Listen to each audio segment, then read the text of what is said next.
वर्तमान स्थिति में स्टॉक्स भी पर्याप्त है, जितना रहना चाहिए उस हिसाब से सप्लायर्स के पास है। कोई बहुत परेशानी वाली सिचुएशन नहीं है और आप देख भी रहे होंगे कि लोग भी इस चीज़ को समझ रहे हैं। वहाँ पे कंज्यूमर्स ना ध्यान दें, ये उनका भी दायित्व है कि वो उनको लगातार ब्रीफ करें।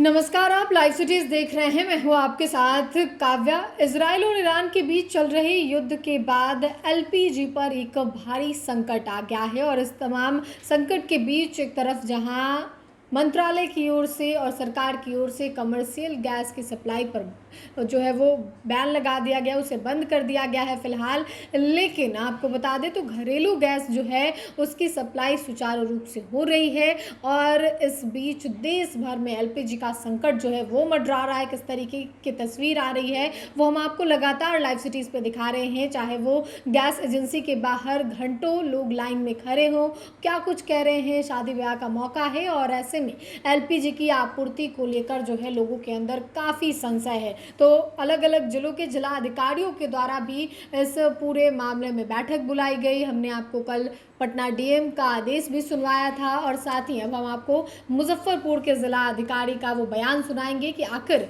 मुजफ्फरपुर में क्या स्थिति है एलपीजी को लेकर, लोग क्यों परेशान ना हो, खुद जिला अधिकारी बता रहे हैं, आप सुने। देखिए, कोई ऐसी किल्लत वाली स्थिति नहीं है वर्तमान में मुजफ्फरपुर ज़िले में। और जैसी मेरी बात भी हुई है, वर्तमान स्थिति में स्टॉक्स भी पर्याप्त है, जितना रहना चाहिए उस हिसाब से सप्लायर्स के पास है। वैसी कोई बहुत परेशानी वाली सिचुएशन नहीं है और आप देख भी रहे होंगे कि लोग भी इस चीज़ को समझ रहे हैं। हम लोगों के पास भी कोई शिकायत नहीं आ रही है। जो डिस्ट्रिक्ट इमरजेंसी ऑपरेशन सेंटर है, जो सालों भर 24 घंटे काम रहता है, उसका भी मैंने आंकड़ा देखा, उसमें भी कोई इस तरह का कॉल नहीं आया है जो हम लोगों का कंट्रोल रूम जिसको साधारण भाषा में बोलते हैं, या हम लोगों के पास फ़ोन आता है लोगों की विभिन्न शिकायतों का। हाँ, तो इसीलिए कोई पैनिक होने की ज़रूरत नहीं है। वैसे एहतियातन हम लोगों ने एसडीओ को, सारे ब्लॉक के सप्लाई ऑफिसर को, डिस्ट्रिक्ट सप्लाई ऑफिसर को हम लोगों ने बोला है कि अलर्ट रहने के लिए, कहीं भी कालाबाजारी वाली वही कोई स्थिति नहीं हो। लेकिन कालाबाजारी की भी किसी तरह की शिकायत नहीं आ रही है।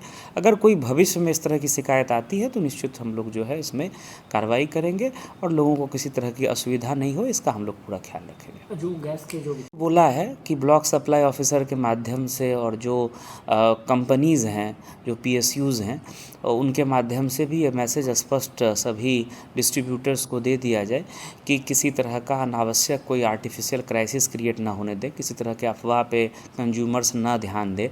ये उनका भी दायित्व है कि वो उनको लगातार ब्रीफ करें और जो डिपार्टमेंट की गाइडलाइन है उसका अनुपालन करें। कहीं कोई समस्या है तो हम लोगों को बताएं। लेकिन वर्तमान में किसी तरह की कोई शिकायत मेरे स्तर पर या कंट्रोल रूम के स्तर पर नहीं प्राप्त हुई है। अगर कोई ऐसी शिकायत आती है तो निश्चित रूप से हम लोग उस पर कार्रवाई करेंगे। तो आपने मुजफ्फरपुर के जिला अधिकारी सुब्रत कुमार सेन को सुना, जिन्होंने इस एलपीजी शॉर्टेज को लेकर जो है पूरा संशय क्लियर कर दिया है। तमाम जो एलपीजी के वेंडर हैं, जो लोग, उनको ये कहा गया है कि आप जो हैं एलपीजी एजेंसी के बाहर भीड़ ना लगाएं, पर्याप्त मात्रा में एलपीजी उपलब्ध है, परेशान होने की ज़रूरत नहीं है, कृपया करके कालाबाजारी का आप शिकार ना हो।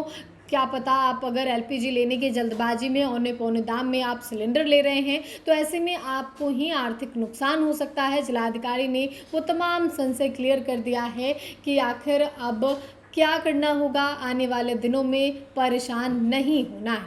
फिलहाल के लिए इतना ही। साथ ही चैनल को सब्सक्राइब करें, फेसबुक पेज को लाइक करें। वीडियो देखने के लिए आपका धन्यवाद।